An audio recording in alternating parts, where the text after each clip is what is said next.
जी, अब question number 1 to 10 है कि इंटीग्रल उसने कहा है evaluate the integral. So integration question number 1 अगर हम देखें तो ये आपके पास क्या चीज है, वेक्टर वैल्यूड फंक्शन है। आई कंपोनेंट इसका t क्यूब है, j कंपोनेंट इसका 7 है and then k component is t plus 1। और हमें क्या करना है, इंटीग्रेशन 0 to 1 कैलकुलेट करनी है। सो सिंपली किस तरह से इनकी इंटीग्रेशन होती है, कंपोनेंट वाइज।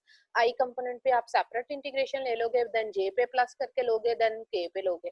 और इंडिविजुअली ईच की आपके पास क्या चीज है, इंडिविजुअली ईच पे आपने क्या करना है, इंटीग्रेट कर देना है आपने उनको, तो उसके अकॉर्डिंग आपका हो जाएगा। जैसे टी क्यूब अगर कर रहा है, इसमें से मुझे बताओ क्वेश्चन नंबर 1 to 5 तक कोई है क्वेश्चन जो मैं कराऊं या हो जाएंगे। टी क्यूब की इंटीग्रेशन क्या आ जाएगी, पावर रूल लग जाएगा। 7 की एज अ कांस्टेंट है तो 7 का 7t आ जाएगा।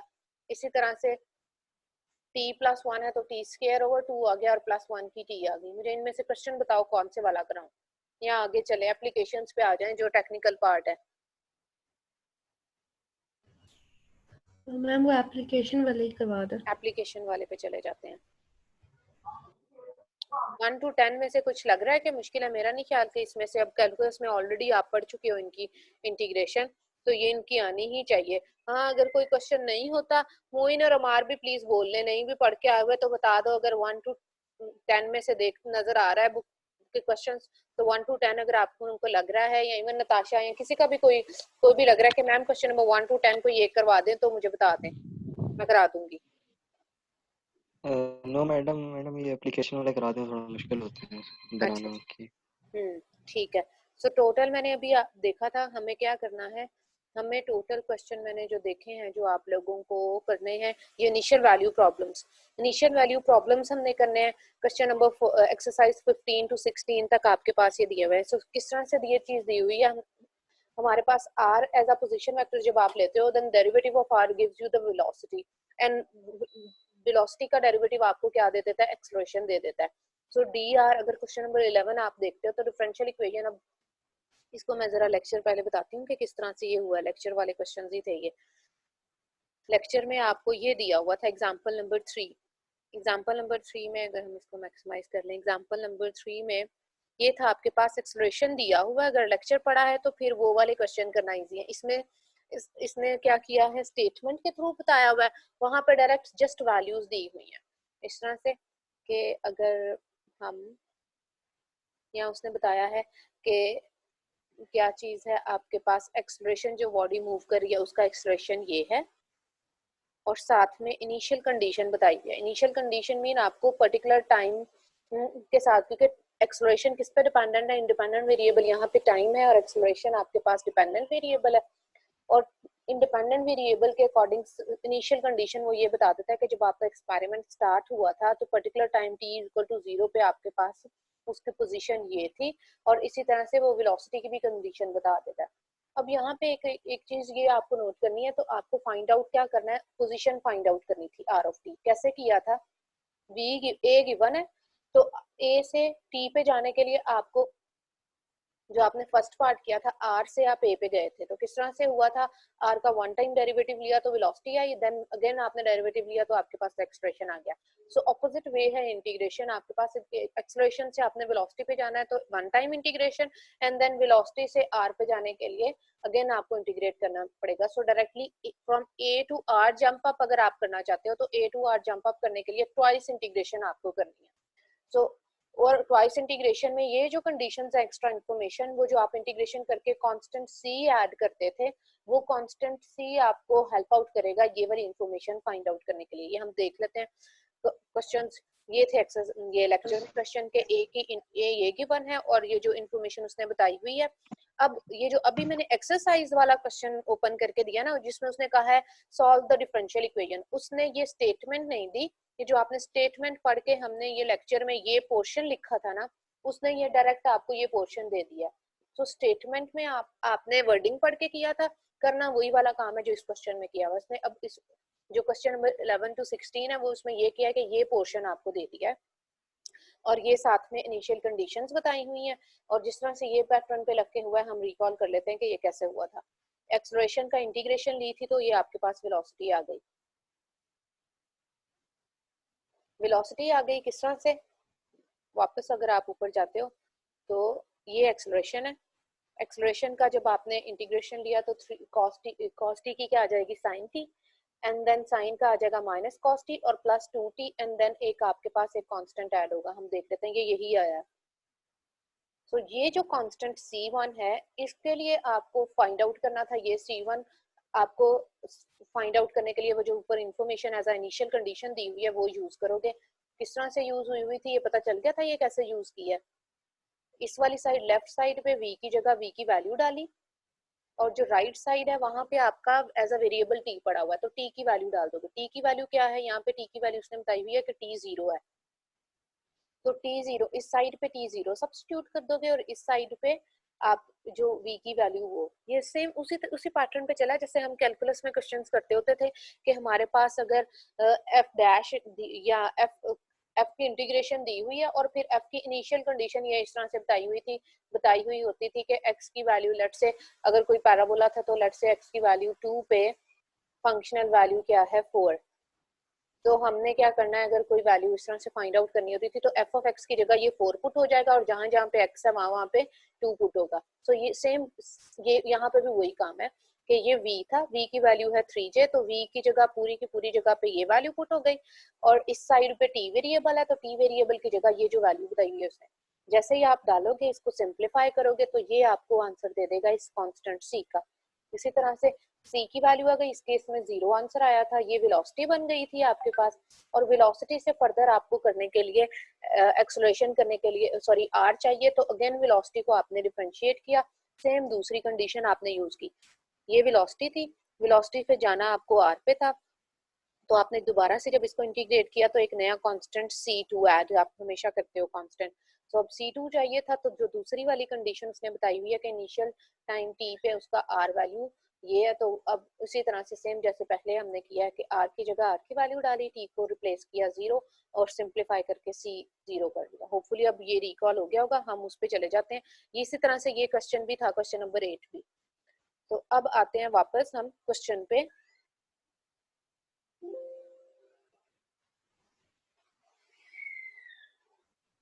ये उसने दिया हुआ है। फर्स्ट कंडीशन क्या है आपके पास, dr बताया है।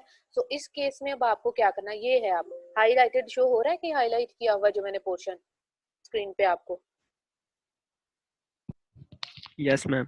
ओके ये करना है। अब उसने पूछा आपसे क्या है, r पूछा हुआ है वेक्टर। फर्स्ट केस में आपको dr ओवर dt दिया है। सो क्या करोगे, आपने इसकी इंटीग्रेशन लेनी है। हमने इसकी इंटीग्रेशन लोगे तो आपके पास r ऑफ t आएगा। क्या आएगा, इसकी integration minus T square over 2, इसकी भी माइनस टी स्क्वायर ओवर 2 और इसकी भी minus T square over 2, plus क्या आ जाएगा एक कांस्टेंट, लेट से हमने उसको c1 का नाम दे दिया। अब उसमें c1 अननोन है, r ऑफ t आपके पास आ चुका है।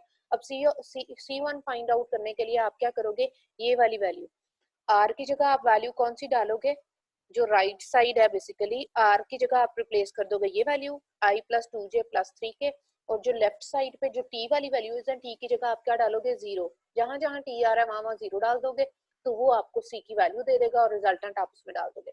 इसी पैटर्न पे ये क्वेश्चन नंबर 1 to 16 चलने हैं। अभी मुझे ये बताओ कौन से वाला मैं करके बताऊं आपको।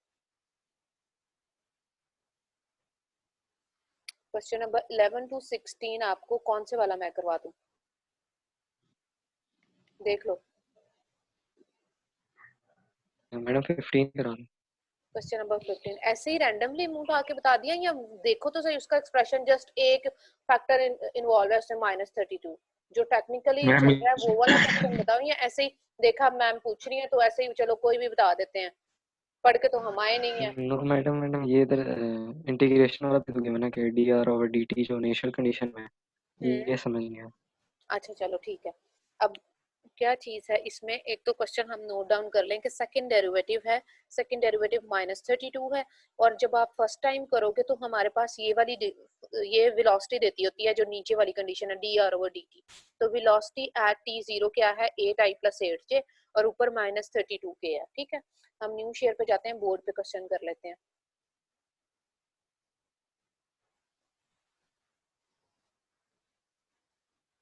सेकंड डेरिवेटिव दिया हुआ था ना, तो उसकी जब आप इंटीग्रेशन लोगे d square r over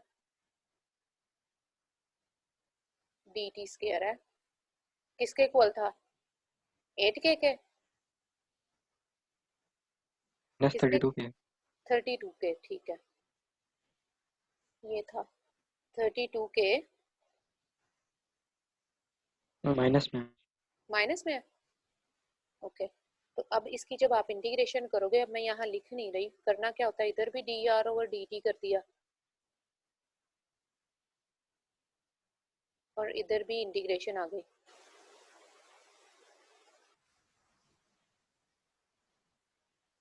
D T.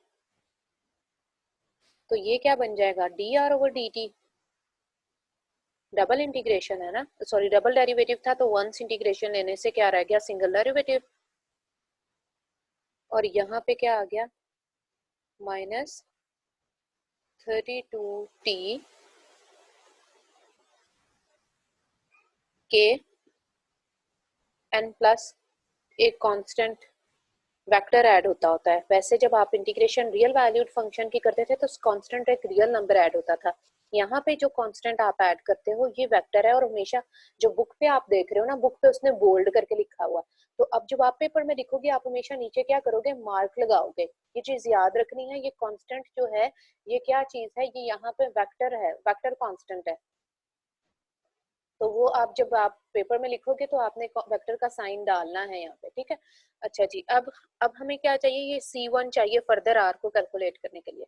So further इसका डेरिवेटिव लेने से पहले हम क्या करेंगे, C1 फाइंड आउट कर लेते हैं यूजिंग इनिशियल कंडीशन। टाइम 0 था तो इस साइड पे टाइम की वैल्यू डालनी है, तो टाइम 0 डालोगे तो ये तो फैक्टर हो गया 0 के, और इधर क्या रह गया, जस्ट C1। और इस साइड डालनी थी हमें value D R over D T की। D R over D T की आई गेस 8i और 8j था, यही था ना, मैं देख लेती हूँ अभी साइड पे करके इसको। Yes ma'am. 8i और 8j था, तो हमने डाला 8i प्लस 8j, और उस साइड पे क्या है, k0 इट मीन है ही नहीं, तो सिंपली आपके पास C1 क्या आ गया, simply C1 is equal to 8i plus 8j। So अब क्या करोगे, ये C1 की वैल्यू आप इसमें डाल दो। सो यहाँ से आपके पास, यहाँ मैं लिख देती हूँ, अब D R over D T किसके इक्वल आ गया,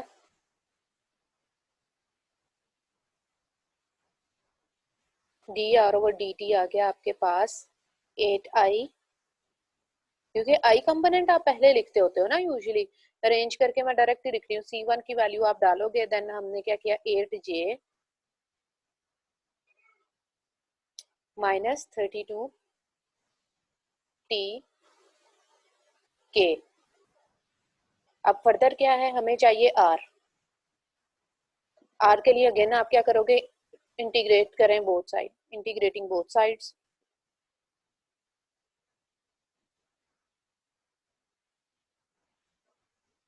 लेफ्ट साइड हो गई आपके पास R of t, and right side क्या करना है, इंटीग्रेशन करनी है।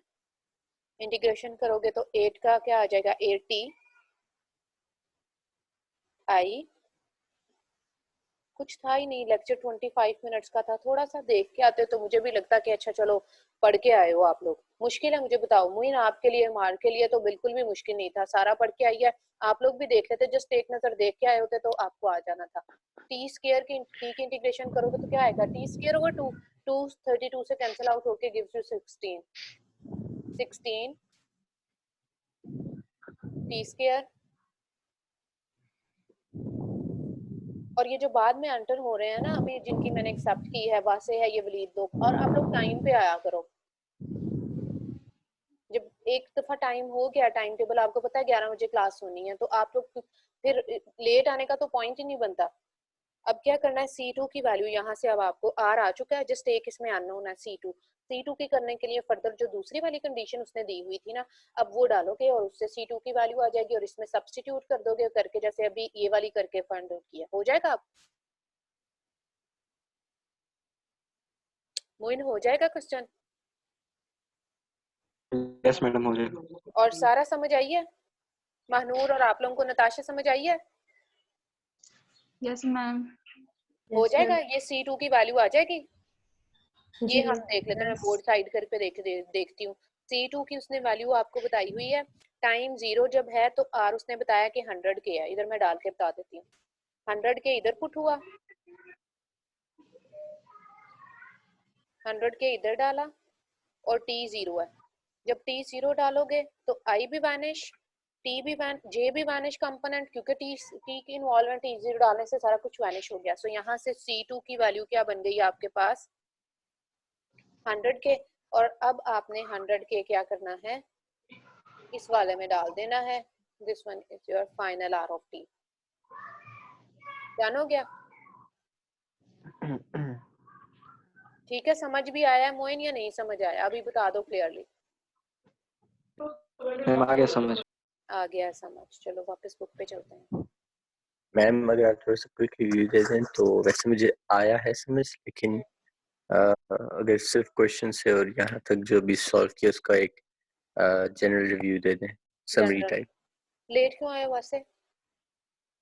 मैम एक्चुअली कल रात को मैं घर में पेंट वगैरह कर रहा हूँ तो उसकी वजह से सो रहा था मैं। गलत बात है ना। मुझे आपने 40 मिनट्स की, मुझे आपको बताया, आप लोग एक क्लास में मेरे से एक ही क्वेश्चन 5 दफा पूछो 7 दफा पूछो, मैं बिना बिना आप लोगों को पे गुस्सा किए मैं आपको वही चीज बार बार जितनी दफा भी आप लोग पूछते हो मैं रिपीट करके बताती हूँ। अब 40 मिनट्स की ये मीटिंग होती है, लेट आओगे मैं चीज रिपीट करूंगी, टाइम खत्म हो जाएगा, उसकी अलग रिकॉर्डिंग करनी पड़ती है। तो प्लीज आप लोग एक ही टाइम पे आ जाया करो, जो टाइम यूनिवर्सिटी ने आपको बताया है 11 o'clock डिसाइडेड है, आप लोग आ जाया करो उस टाइम पे। 10 मिनट बाद भी आए हो ना तो कोशिश करो नेक्स्ट टाइम आपने पंक्चुअल होना है, ठीक है? मैं बता देती हूँ। अब ये क्वेश्चन क्या है, बुक नजर आ रही है? Yes ma'am. ओके जी, हम अभी कर रहे थे ये क्वेश्चन नंबर 15 हमने देखा है। पूछा क्या उसने, आर का डबल डेरिवेटिव आपको बताया हुआ है और उसने कहा है कि आपको आर फाइंड आउट करना था। इस केस में ये ऊपर हम देख लेते हैं स्टेटमेंट इसकी।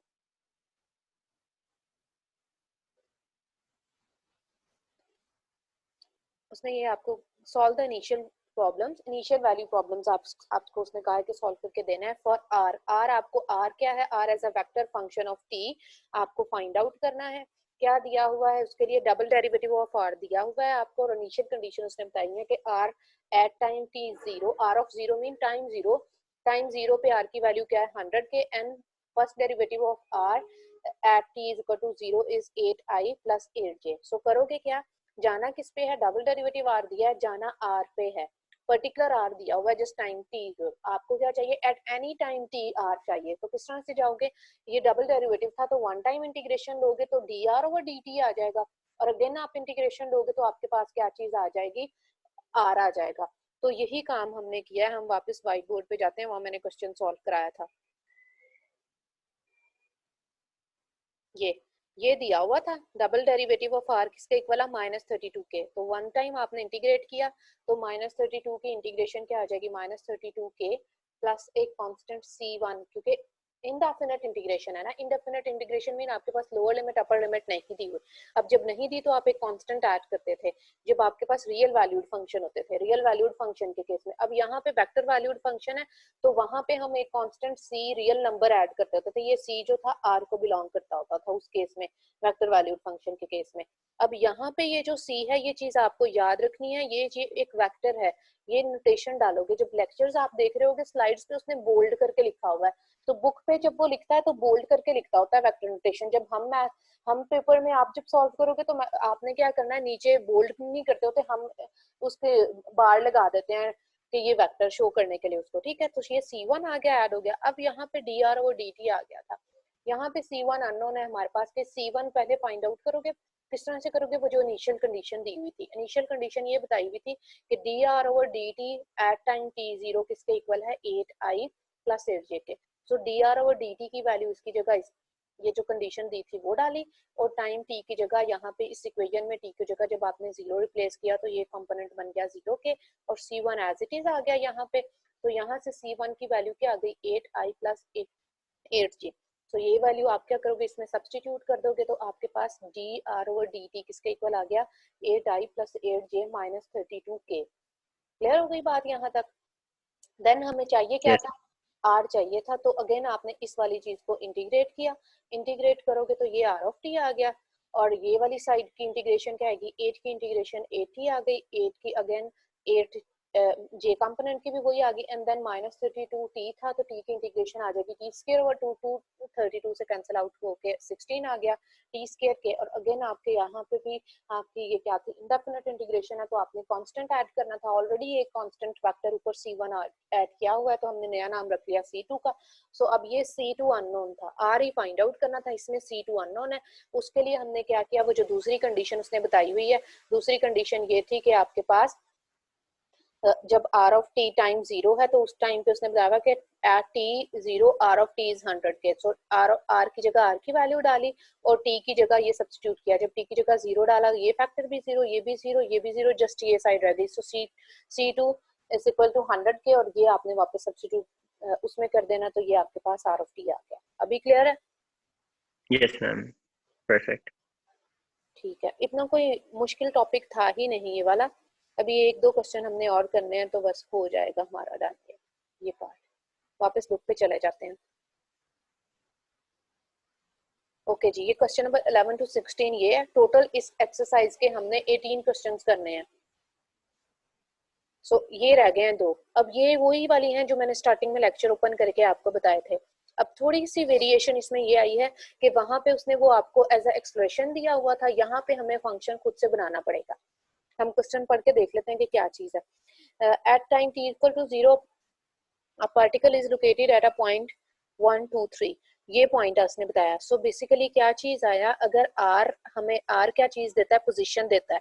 सो ये जो वैल्यू ऊपर आपको इस तरह से मैं हाईलाइट करके बताती हूँ आपको, ये जो वैल्यू बताई होती थी ना, ये मैथमेटिकली बताई हुई थी कंडीशन। अब ये नजर आ रही है 16 क्वेश्चन में, r ऑफ 0 इज 10। यस ये जो कंडीशन है ना आपके पास, यही कंडीशन उसने क्या किया है, यही कंडीशन उसने अब वर्डिंग में दे दिया।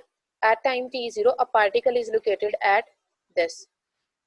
तो अब उस टाइम पे आपके पास इनिशियल पोजीशन क्या हो गई आपके पास, जब टाइम 0 है, 10 मिनट्स रह गए हैं और ये 2 क्वेश्चन ही हमने करने हैं, जल्दी से कर लो, अदरवाइज यही लिंक दोबारा से करके वापस ज्वाइन कर लेना अगर हमारी ना हो सके ये 2 क्वेश्चंस, ठीक है।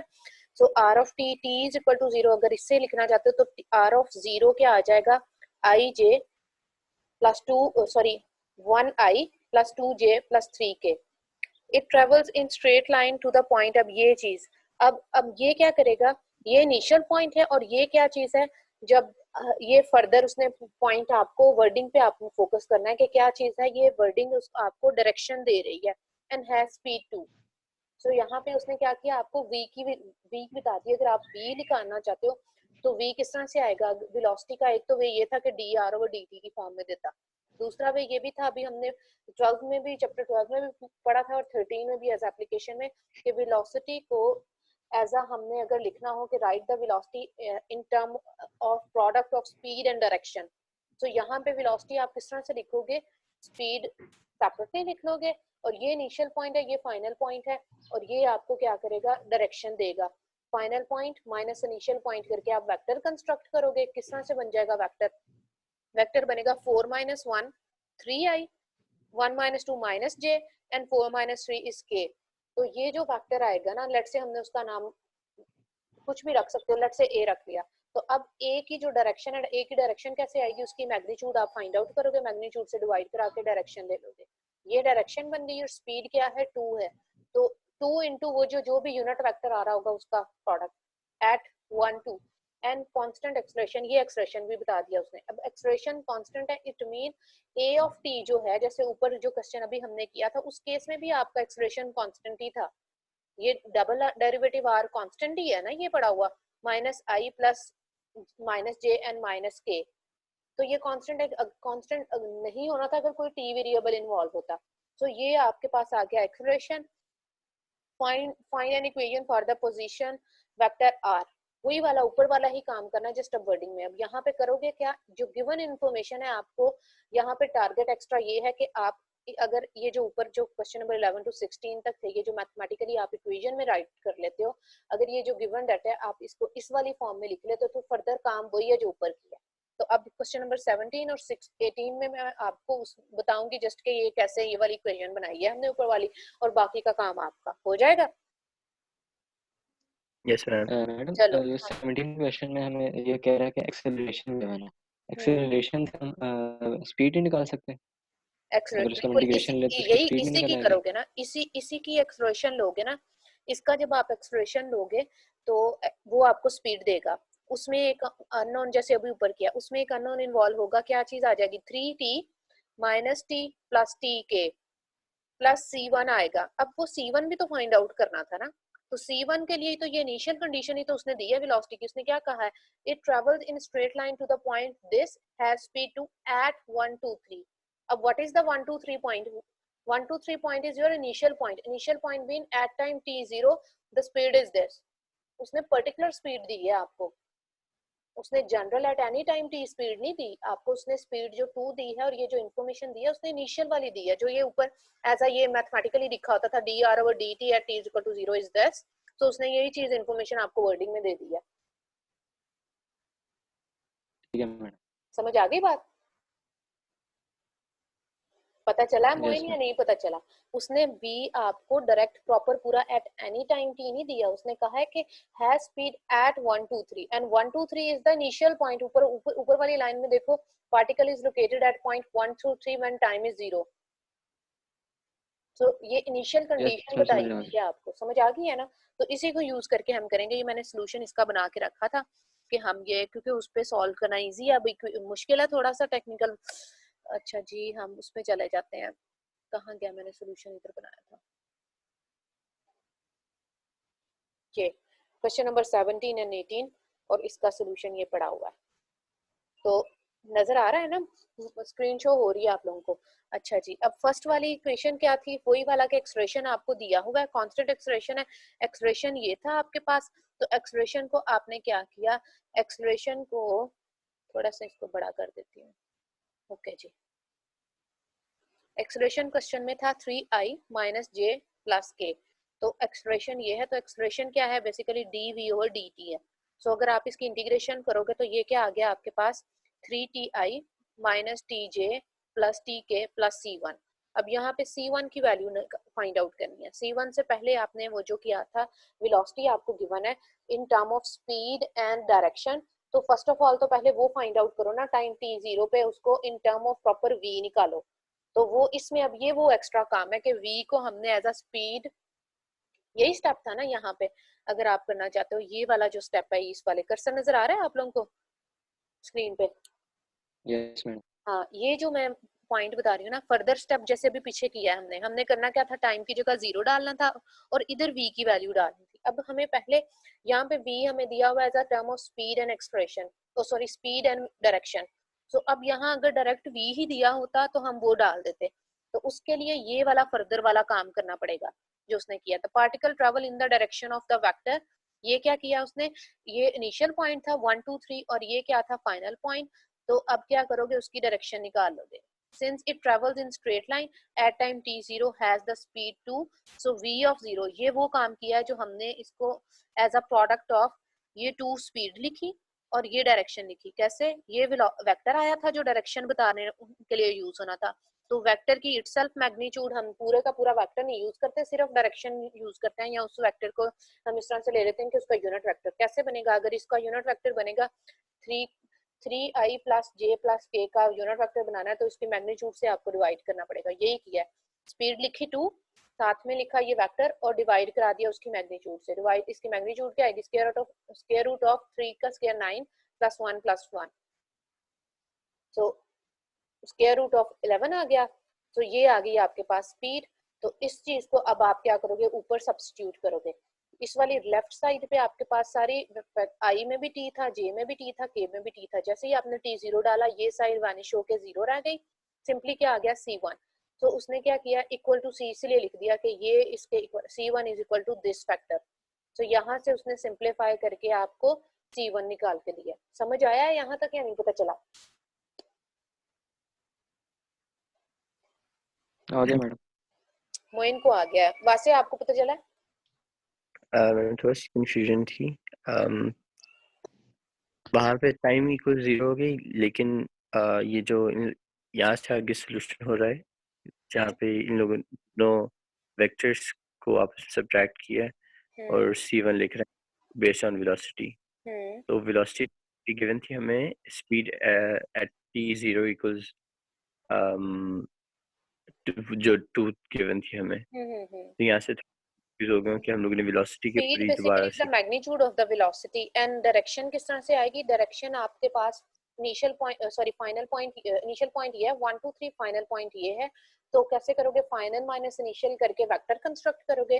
सिर्फ उस वेक्टर की आपने डायरेक्शन पिक करनी थी, तो उस ये वेक्टर आया है फाइनल माइनस इनिशियल करके 3i माइनस जे प्लस के। इसकी डायरेक्शन पिक करने के लिए आपको क्या करना पड़ता है? इसकी मैग्नीट्यूड से डिवाइड कराना पड़ेगा। ये यही किया उसने नीचे, magnitude divided vector divided by magnitude, और v ऑफ 0 क्या बन गया? अब ये जो टर्म लिखी है ना इतनी वाली, ये basically speed into direction, velocity को उसने लिखा है in term of speed and direction as a product. अभी समझ आया? मैं समझ आ गया। यस, अब समझ आ गया। अब आ गया समझ। तो अब क्या चीज था? लेफ्ट राइट साइड अब ये बननी थी। राइट साइड में जब आप t साइड डालते हो 0, तो राइट साइड उसने डायरेक्ट t ये कर दिया। t की जगह जब आपने 0 डाला तो सारा फैक्टर वैनिश होके जस्ट क्या रह गया? C1। तो यहाँ से ये पूरी की पूरी वैल्यू सिंप्लीफाई करके C1 की वैल्यू बनेगी, जो आप क्या करोगे? फर्दर ऊपर वाले क्वेश्चन में सब्स्टिट्यूट कर दोगे। सब्स्टिट्यूट करने से आपके पास ये बनेगा फैक्टर। कैसे आप देख सकते हो? C1 किसके इक्वल है? 2 इंटू 2 इनसाइड मल्टीप्लाई होगा 6/11, यही बने 6/√11। इसी तरह से j कंपोनेंट क्या बनेगा? -2/11 √11, ये आ गया। और इसी तरह से k कंपोनेंट भी क्या है? 2/√11, ये। तो ये v था जिसमें आपने C1 डाला, तो C1 वेक्टर था। तो वेक्टर क्या होगा? ऐड करने से i कंपोनेंट में प्लस की फॉर्म में लिख लिया उसने, j कंपोनेंट j की फॉर्म में, एंड k कंपोनेंट। फर्दर क्या था? आपने जाना r पे है, तो वेलोसिटी को अगेन आप इंटीग्रेट करोगे तो आपको क्या दे देगा? r आ जाएगा। और r में अगेन आपका, क्योंकि इंडेफिनिट इंटीग्रेशन है, तो एक c2 ऐड होना था। c2 ऐड अगर हो रहा है तो उसके लिए आपका क्या होगा? यहाँ पे c2 फाइंड आउट करने का काम था। नेक्स्ट c2 किस तरह से करोगे? वही इनिशियल कंडीशन कि जब टाइम 0 है, उसने बताया कि किस पॉइंट पे